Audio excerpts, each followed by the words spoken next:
ठीक है। सो आज हमें क्या करना था, आज हमें करना था pressure variation in a fluid at rest. ठीक है, जब रेस्ट की कंडीशन में कोई फ्लूइड हो तो उसमें आपका हाइट के वाइज आपका प्रेशर वेरिएशन किस तरीके से होता है, हमें ये करना है। ठीक है, देखते हैं।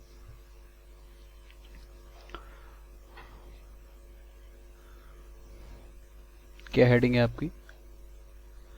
प्रेशर वेरिएशन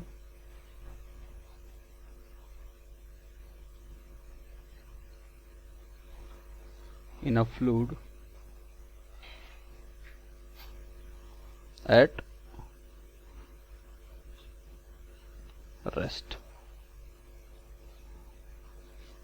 ठीक है, सो सबसे पहले फिगर मेंटेन करते हैं इसका। हमने क्या कंसिडर कर लिया कि हमारे पास कोई फ्लूइड है, ये इसकी अपर सरफेस है, फ्री सरफेस। यहाँ पर आपका कोई फ्लूइड भरा हुआ है। ठीक है, इस फ्लूइड का एक एलिमेंट कंसीडर कर लिया, माना ये आपका कोई एलिमेंट है। ठीक है, A B C and D. ठीक है, ये आपका एक एलिमेंट हो गया। इस एलिमेंट की हाइट कंसीडर कर लेते हैं। फ्री सरफेस से इसकी हाइट है z।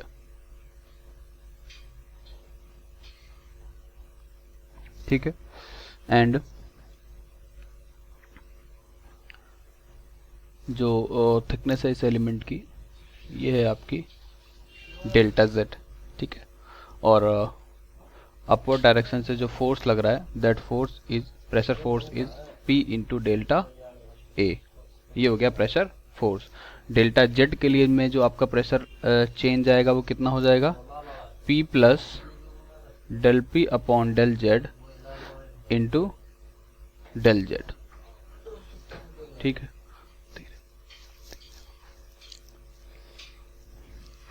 ये आपकी फ्री सरफेस है।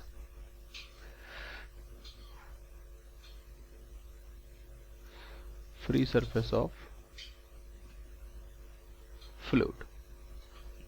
ठीक है, चलो क्या कंसिडर कर लिया, the pressure at any the pressure at any point in a fluid at rest is obtained by hydrostatics law, which states that the rate of increase of pressure, पीछे जो हमने पढ़ा अभी, rate of increase of pressure in a vertically downward direction must be equal to the specific weight of the fluid at the point.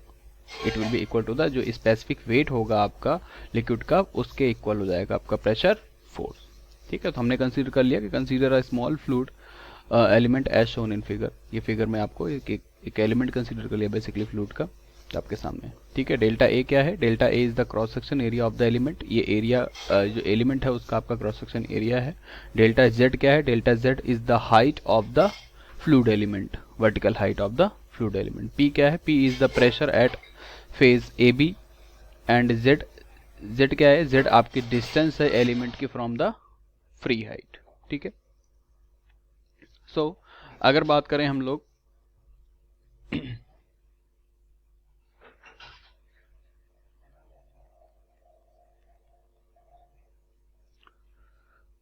Pressure की, कि pressure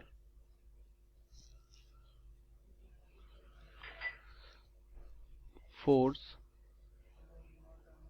on A B. A B face पे आपका कितना pressure force होगा, ये होगा आपका P into delta A. ये कहाँ लगेगा, acting perpendicular to the force of A B. A B के ए बी फेज में आपका परपेंडिकुलर डायरेक्शन पे लग रहा होगा ये। ठीक है, next second, pressure force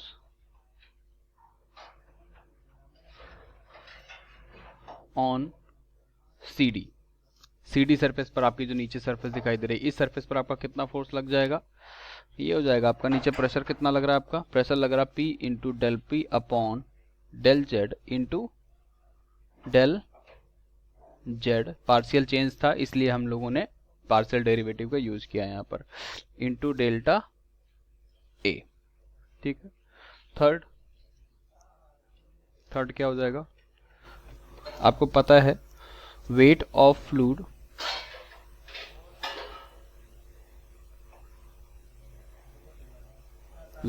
fluid element अगर हम कंसीडर करें तो वो कितना हो जाएगा आपका, तो मास इनटू ग्रेविटेशनल एक्सीलरेशन या फिर rho into we into zero क्या आपकी डेंसिटी।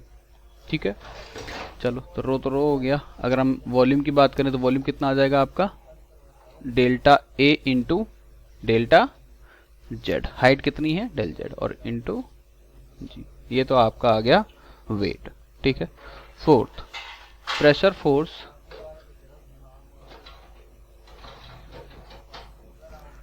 ऑन सरफेस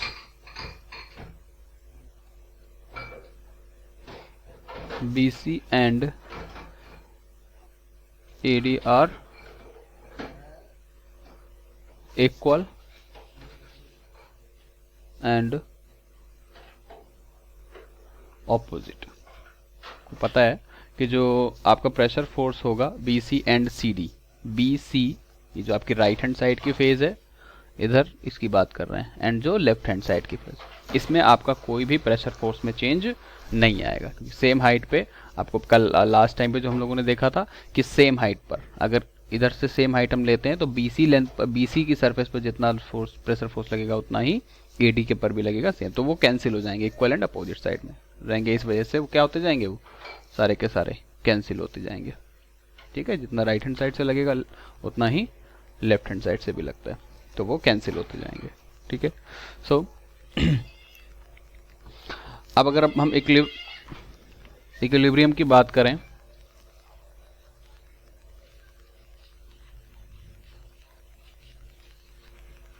तो इक्विलिब्रियम पर क्या हो जाएगा, pressure force into delta A, P into delta A minus P plus del P upon del ए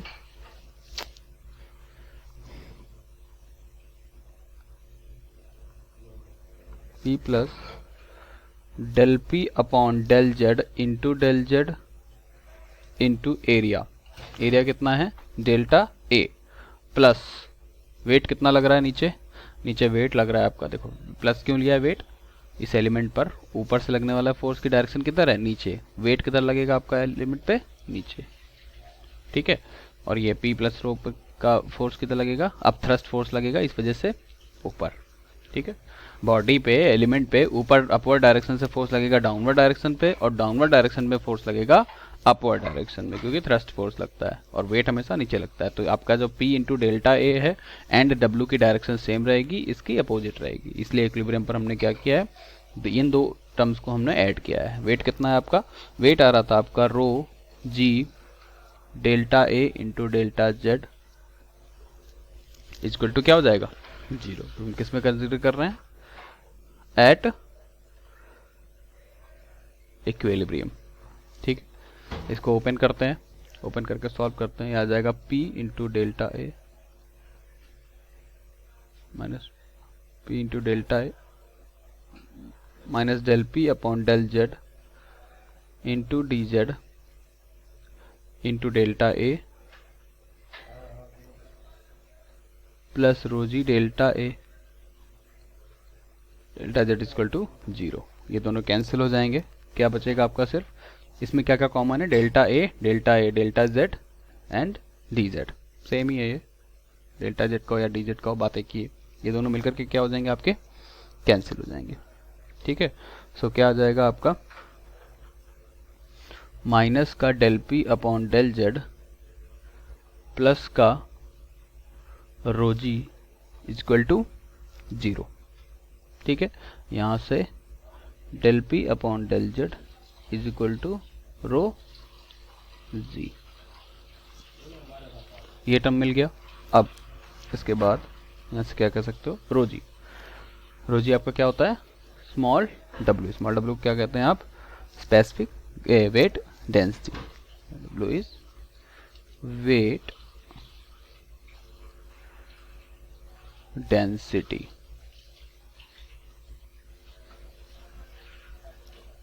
ठीक है, अब अगर इसको हम del P equal to rho G into del Z करें और बोथ साइड क्या कर दें, इंटीग्रेट, तो ये आ जाएगा P और ये हो जाएगा आपका रो जी जेड। ये आपका आ गया pressure in a fluid static condition पे प्रेशर आ गया, कितना आएगा pressure, P equal to rho G H. मतलब अगर कोई एलिमेंट किसी कंटेनर में, अगर ये कंटेनर है, इस कंटेनर में कोई एलिमेंट अगर आपका सरफेस से h हाइट पे या z हाइट पे है, ठीक है, जिसमें कोई लिक्विड भरा हुआ है और इस लिक्विड की डेंसिटी अगर आपकी क्या है, रो है, ठीक है, तो इस एलिमेंट पर जो डैश डैश एलिमेंट दिखाया गया है, इस एलिमेंट पर आपका प्रेशर फोर्स कितना लगेगा, z हाइट पर इसमें प्रेशर आ जाएगा P equal to rho G H.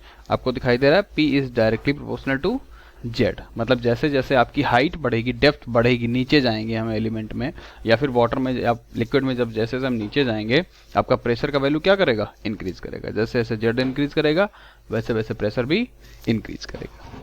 ठीक है, इसको बोलते हैं, अगर हम z की वैल्यू निकाल लें यहाँ से, z इक्वल टू, तो z इक्वल टू आ जाएगा P अपॉन रो जी, और सिर्फ इस टर्म को बोलते हैं प्रेशर हेड। ठीक है, अगर सिर्फ z का यूज हो रहा होगा तो उसको क्या बोलेंगे आप, प्रेशर हेड। ठीक है, तो ये आपका डेरिवेशन था सिंपली। नेक्स्ट, इस पे डिपेंडेंट क्वेश्चन करते हैं। मान लो क्वेश्चन दिया हुआ है, क्या है क्वेश्चन में, A hydraulic press has a ram of 30 centimeter dia and a plunger of 4.5 centimeter dia. Find the weight lifted by the hydraulic press when the force applied at the plunger is 500 Newton. So क्या question given है आपका, देखो ध्यान से देखना numerical को, इससे related numerical आपके आते हैं इस कॉन्सेप्ट पे डिपेंडेंट। ठीक है, तो आपसे बोला गया है कि एक रैम है,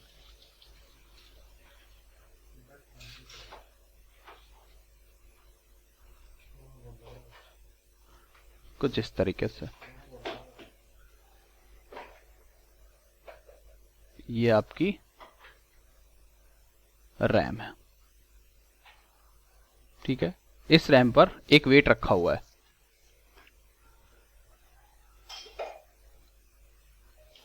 W,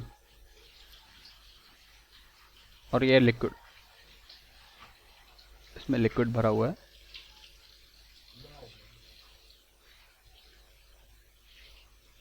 इसमें आपका लिक्विड भरा हुआ है,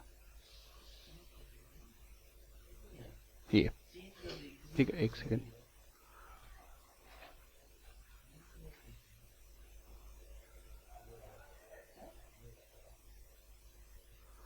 ये सेम हाइट पे। ठीक है, ये आपका लिक्विड भरा हुआ है ऐसे। ठीक है, कोई भी लिक्विड आपका भरा हुआ है। अब आपसे पूछ रहा है कि ये जो वेट है, अगर हम लोग वेट इधर रखते हैं तो क्या करेगा, ये रैम को नीचे पुश करेगा। जब ये रैम को नीचे पुश करेगा तो ये जो प्लंजर वाला पोर्शन है कहाँ जाएगा, वो अपर डायरेक्शन में जाएगा। जब रैम को नीचे पुश करेगा वेट, तो ये प्लंजर वाला पोर्शन कहाँ जाएगा, अपर डायरेक्शन में जाएगा।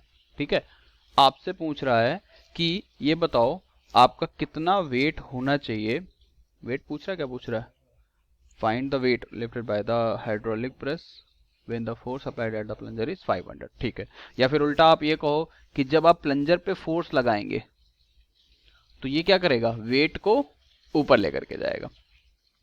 ठीक है, तो ये बोल रहा है कि अब ये बताओ कि हम जब प्लंजर पे फोर्स लगाते हैं तो प्लंजर पे फोर्स लगाने के लिए ये दोनों रैम की जो हाइट है वो सेम हो जाए, तो इस केस में आपका वेट की वैल्यू क्या होगी।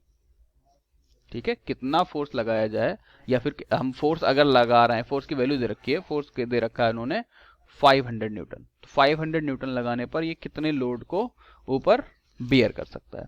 ठीक है, दोनों की डाया गिवन है, इसकी डाया आपकी गिवन थी 30 सेंटीमीटर और इसकी गिवन है 4.5 5 सेंटीमीटर, ये सेंटीमीटर में, ठीक है। चलो क्या करोगे, कैसे करेंगे इसको? सबसे पहले तो आपको देखना होगा कि इन दोनों का प्रेशर इंटेंसिटी क्या है इसमें, ठीक है। सो इस पर जब हम प्रेशर इंटेंसिटी निकालेंगे इस पॉइंट पर, इधर पे जितना प्रेशर, भाई जब आप फोर्स अप्लाई करोगे तो इसमें प्रेशर लगेगा, यही प्रेशर नीचे से लगने वाला जो प्रेशर है इस लोड को ऊपर उठाएगा। तो पहले तो प्रेशर कैलकुलेट करो। सो प्रेशर इंटेंसिटी कितना हो जाएगी आपकी, फोर्स अपॉन एरिया। फोर्स कितना है आपका 500 न्यूटन, एरिया, ये सर्कुलर सेक्शन है तो एरिया कितना हो जाएगा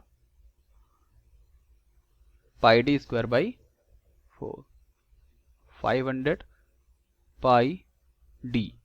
4.5 आपकी इसकी क्या दे रखी थी, डाया दे रखी थी, रेडियस दे रखी थी 4.5 आई थिंक दिया हुआ है इसका, एक सेकेंड, डाया, ठीक है। तो ये सेंटीमीटर में गिवन है 4.5, मीटर में कन्वर्ट करेंगे तो 10 पावर माइनस 2, 0.045 का square upon 4।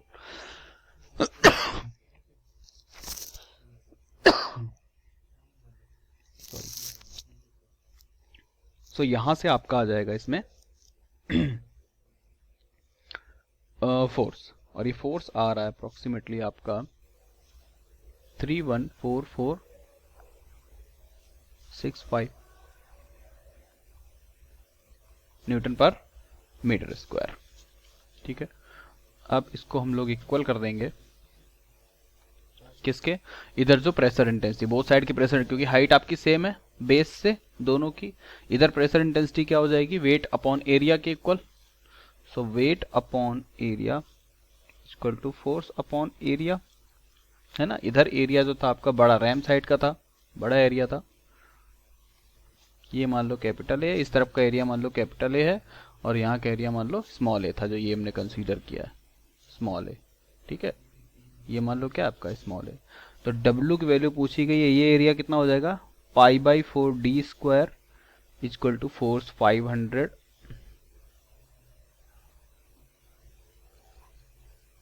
Upon pi small D का स्क्वायर अपॉन 4, कैपिटल डी, ये आपका स्मॉल डी गिवन था, कैपिटल डी भी कितना गिवन है आपका 30 centimetre, 30 into 10 power minus 2। Values रखोगे, यहां से W की वैल्यू आ जाएगी, W की वैल्यू आ रही है आपकी 22.23 न्यूटन, ठीक है। ये आपका क्वेश्चन था। सो इसी टाइप के क्वेश्चन आपके आते हैं, सिंपली इनको आप सॉल्व करोगे।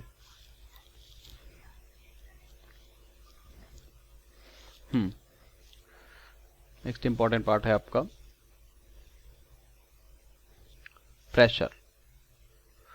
There are different type of pressure references. कौन कौन से प्रेशर होते हैं आपके, absolute pressure, gauge pressure, atmospheric pressure and vacuum pressure, ठीक है। तो इसको हम एक ये चार्ट है, इससे समझने की कोशिश करेंगे। देखो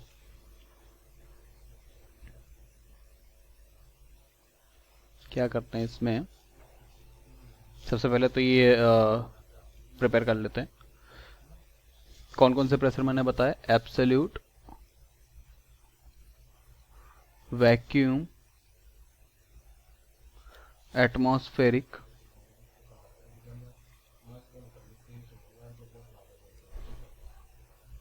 एंड गेज,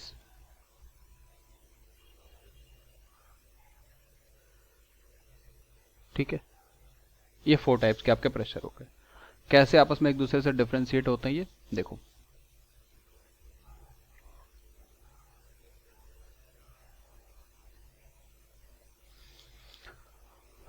क्या होता है, इसमें एक रेफरेंस लाइन लेते हैं, ये लाइन, ठीक है, और ये रेफरेंस लाइन होती है आपकी एटमॉस्फेरिक की, P एटमॉस्फेरिक है मान लो ये,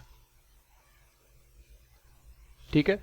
जब आपका प्रेशर एटमॉस्फेरिक प्रेशर से ज्यादा आएगा, जब जो आपने प्रेशर मेजर किया है वो प्रेशर अगर एटमॉस्फेरिक प्रेशर से ज्यादा आता है तो उस प्रेशर को आप बोलते हो absolute pressure.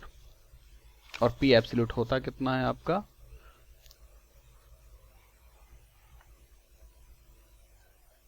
P absolute is equal to P ATM plus P gauge. ठीक है, मतलब P एब्सोल्यूट की वैल्यू कहीं यहां होगी, और कहां से लेंगे हम, रेफरेंस लाइन से लेंगे, जहाँ कहां से, ये आपका एब्सोल्यूट 0। ठीक है, इधर आपका एक कौन सा लाइन है, प्रेशर लाइन है। क्या कॉन्सेप्ट था इसके पीछे, कि जब आपका gauge pressure ATM atmospheric pressure से ज्यादा होगा तो हम उसमें एटमॉस्फेरिक प्रेशर ऐड कर देंगे, और वो आपका जो प्रेशर होगा वो कौन सा होगा, आपका P एब्सोल्यूट। प्रेशर को क्या बोलोगे आप, P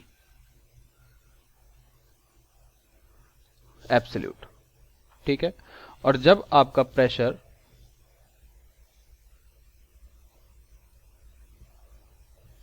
वैक्यूम प्रेशर से कम होता है, मतलब यहां कहीं मान लो इस जगह पर, ठीक है, तो तब आपका एब्सोल्यूट प्रेशर क्या हो जाएगा, तब उसको बोलते हैं आप vacuum pressure, and vacuum equal to क्या हो जाएगा, P atmospheric minus P absolute.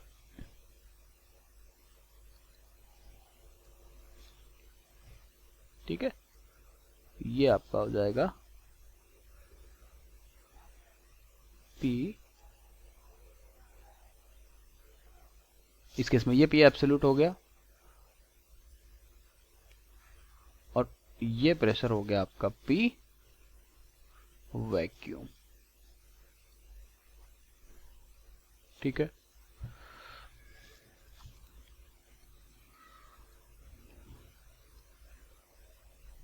ये होता है आपका P absolute, P ATM atmospheric minus P absolute, आपका आता है P वैक्यूम प्रेशर। ठीक है, तो जब वैक्यूम प्रेशर जो होगा वो हमेशा P एटमॉस्फेरिक से कम होगा, और जो एब्सोल्यूट प्रेशर होगा वो मोस्टली आपका नहीं, मतलब गैस प्रेशर जो होगा वो आपका क्या हो जाएगा, गैस प्रेशर हमेशा एटमॉस्फेरिक से ज्यादा होगा। तो आप ऐसे कह सकते हो P gas greater than P atmospheric and P atmospheric greater than P vacuum। ठीक है, ये आपका रिलेशनशिप होता है, कॉन्सेप्चुअल था ये बस। नेक्स्ट इसके बाद आता है इसमें मेजरमेंट ऑफ प्रेशर। अब हम देखेंगे इसमें प्रेशर मेजरमेंट डिवाइसेस। ठीक है, तो थोड़ा सा थ्योरेटिकल पोर्शन है ये, चलो देखते हैं इसमें क्या होता है। ये कि there are two types of pressure measurement devices. First one is the manometer, second one is the mechanical gauge. पहले आपके मैनोमीटर होते हैं, दूसरे आपने देखे होंगे क्या होते हैं, मैकेनिकल गेज। क्या होते हैं मैनोमीटर्स?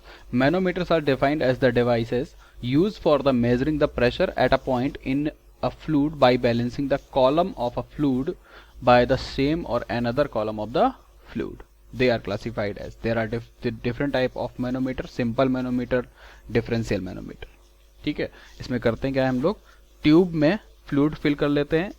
अभी आगे जब देखेंगे डायग्राम में तो उसमें समझ में आएगा तरीके से। ठीक है, एक तो गैस से डायरेक्टली मेजर कर लेते हैं मैकेनिकल गैस से, दूसरा क्या होता है, आप लोग ट्यूब में बेसिकली एक लिक्विड, पर्टिकुलर टाइप का लिक्विड फिल करते हैं जिसकी डेंसिटी होती है पर्टिकुलर। ठीक है, और उस डेंसिटी की हेल्प से हम लोग क्या करते हैं, पर्टिकुलर डायरेक्ट जो भी आपका रीजन होगा, जो भी आपका एरिया होगा, वहां पर प्रेशर मेजर करते हैं। ठीक है, सो मैनोमीटर बेसिकली होता है टू टाइप्स का, simple manometer and differential manometer. Simple manometers क्या होते हैं, और दूसरा होता है मैकेनिकल गेज। ठीक है, दूसरे मेजरमेंट डिवाइसेस क्या होती थी आपकी, मैकेनिकल गेज। मैकेनिकल गेज क्या होते हैं?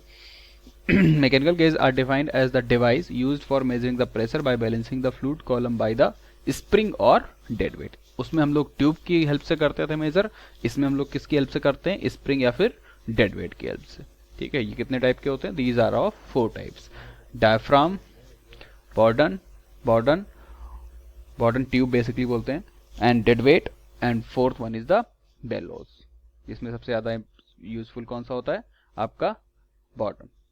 ठीक है, सो मैकेनिकल गेज आपके उतने इंपॉर्टेंट नहीं है एग्जामिनेशन पॉइंट ऑफ व्यू से, जितने आपके कौन से हैं, मैनोमीटर्स। तो मैनोमीटर्स आपके कितने टाइप्स के बताए थे हमने, simple manometer and differential manometer. सबसे पहले बात करते हैं सिंपल मैनोमीटर्स की।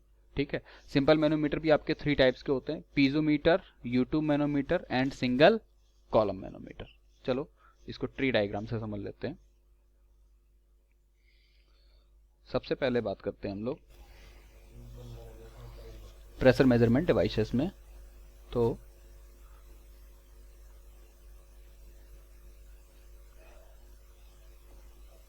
मेजरमेंट डिवाइसेस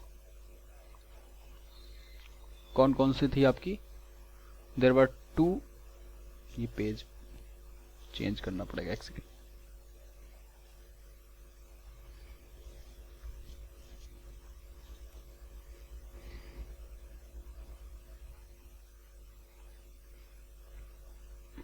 ठीक है,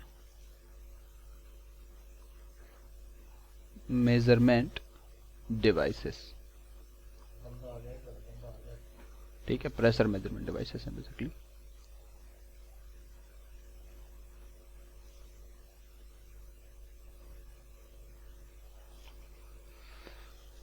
ठीक है, कौन कौन सी हमने बताई आपको प्रेशर मेजरमेंट डिवाइसेस? आपके पास there are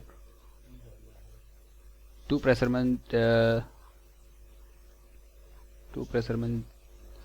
pressure measurement devices. First one is the manometer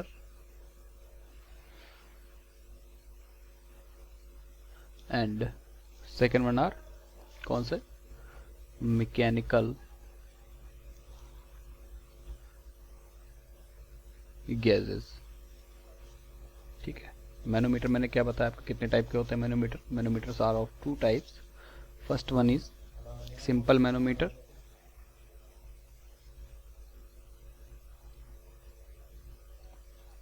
first one क्या होते हैं आपके? सिंपल मैनोमीटर एंड दूसरे क्या होते हैं आपके? Differential type.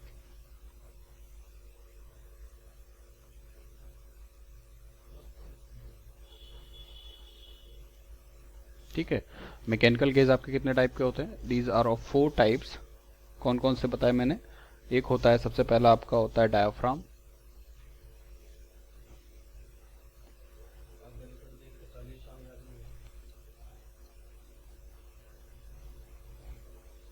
दूसरा होता है आपका बॉटम ट्यूब, सी पार्ट होता है आपका dead weight and D part है आपका बेलोज। ठीक है, तो ये तो आपके हो गए मैकेनिकल गेज। ठीक है, अब बात करते हैं सिंपल मैनोमीटर की। तो हमने क्या बताया? सिंपल मैनोमीटर आपके कितने टाइप्स के होते हैं? 3 टाइप्स के होते हैं। कौन कौन से? इसमें आपके 3 टाइप्स के होते हैं। पहला होता है आपका piezometer, second one is U tube manometer and third one is single column manometer. ठीक है, ये आपके क्या हो गए? सिंपल मैनोमीटर के टाइप्स हो गए। ठीक है, चलो ये तो आपके बेसिकली टाइप्स थे। अब उसके बाद हम एक एक करके देखेंगे क्या होता है पीजोमीटर, क्या होता है यूट्यूब मैनोमीटर, उसके बाद फिर क्या आएगा हमारा लास्ट वन कौन सा था?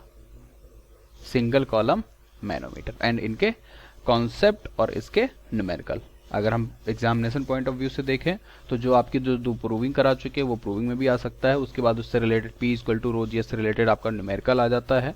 एंड थर्ड वन आपका इसका क्वेश्चन तो आएगा ही, जिसमें आपको pressure measurement basically using help of manometer, कोई किसी भी मैनोमीटर का आ सकता है, वो पीजो का है या यूट्यूब का है या सिंगल कॉलम का है, वो एग्जामिनर पर डिपेंड करता है। ठीक है, तो इन पे डिपेंडेंट आपके कॉन्सेप्ट पे डिपेंडेंट न्यूमेरिकल आ जाते हैं। ठीक है।